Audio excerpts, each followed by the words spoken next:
have spent my entire life either at the schoolhouse, on the way to the schoolhouse, or talking about what happens in the schoolhouse. Both my parents were educators. My maternal grandparents were educators. And for the past 40 years, I've done the same thing. And so needless to say, over those years, I've had a chance to look at education reform from a lot of perspectives. Some of those reforms have been good, some of them have been not so good. And we know why kids drop out. We know why kids don't learn. It's either poverty, low attendance, negative peer influences. We know why. But one of the things that we never discuss, or we rarely discuss, is the value and importance of human connection. Relationships. James Comer says that no significant learning can occur without a significant relationship. George Washington Carver says all learning is understanding relationships. Everyone in this room has been affected by a teacher or an adult. For years, I have watched people teach. I have looked at the best and I've looked at some of the worst. A colleague said to me one time, they don't pay me to like the kids. They pay me to teach a lesson. The kids should learn it. I should teach it. They should learn it. Case closed. Well, I said to her, you know, kids don't learn from people they don't like.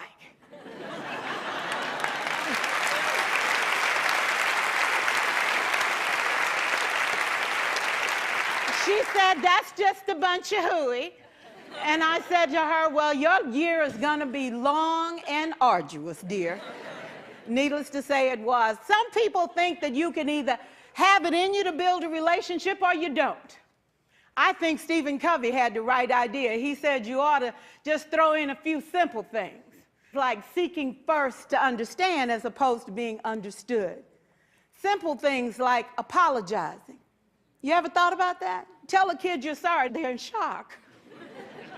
I taught a lesson once on ratios. I'm not real good with math, but I was working on it. And I got back and looked at that teacher edition. I taught the whole lesson wrong. So I came back to class the next day and I said, look, guys, I need to apologize. I taught the whole lesson wrong. I'm so sorry. They said, that's okay, Miss Pierson. You were so excited. We just let you go.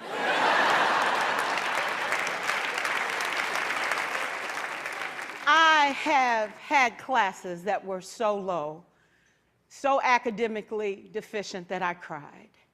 I wondered, how am I going to take this group in 9 months from where they are to where they need to be? And it was difficult. It was awfully hard. How do I raise the self-esteem of a child and his academic achievement at the same time? One year I came up with a bright idea. I told all my students, you were chosen to be in my class. Because I am the best teacher and you are the best students, they put us all together so we could show everybody else how to do it.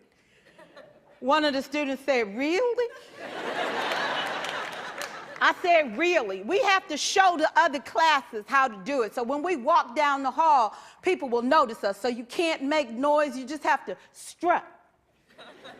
And I gave him a saying to say, I am somebody. I was somebody when I came. I'll be a better somebody when I leave. I am powerful and I am strong. I deserve the education that I get here. I have things to do, people to impress, and places to go.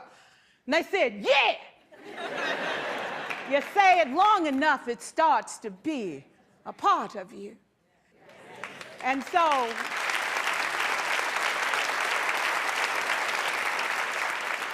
I gave a quiz, 20 questions. Student missed 18. I put a +2 on this paper and a big smiley face. He said, Miss Pierson, is this an F?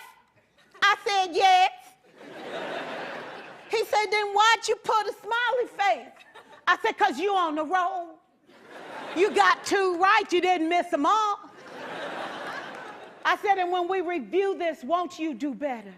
He said, yes, ma'am, I can do better. You see, -18 sucks all the life out of you. +2 said, I ain't all bad.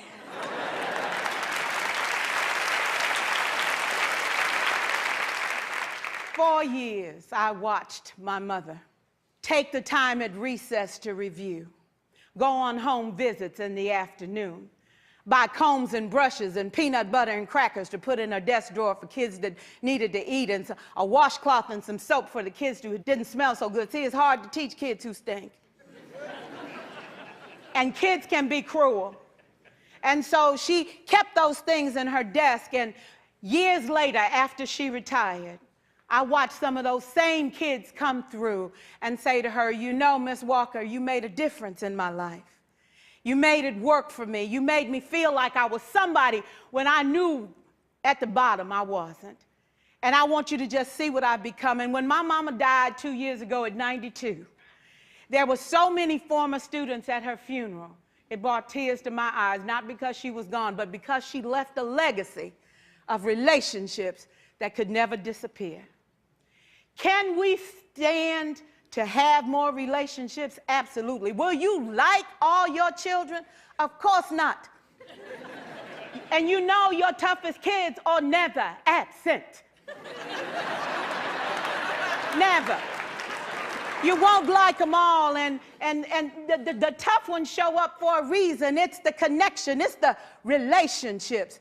And while you won't like them all, the key is they can never, ever know it. So teachers become great actors and great actresses, and we come to work when we don't feel like it, and we listen to policy that doesn't make sense, and we teach anyway. We teach anyway because that's what we do. Teaching and learning should bring joy. How powerful would our world be if we had kids who were not afraid to take risks, who were not afraid to think, and who had a champion? Every child deserves a champion, an adult who will never give up on them, who understands the power of connection and insists that they become the best that they can possibly be. Is this job tough? You betcha. Oh God, you betcha. But it is not impossible. We can do this. We're educators. We're born to make a difference. Thank you so much.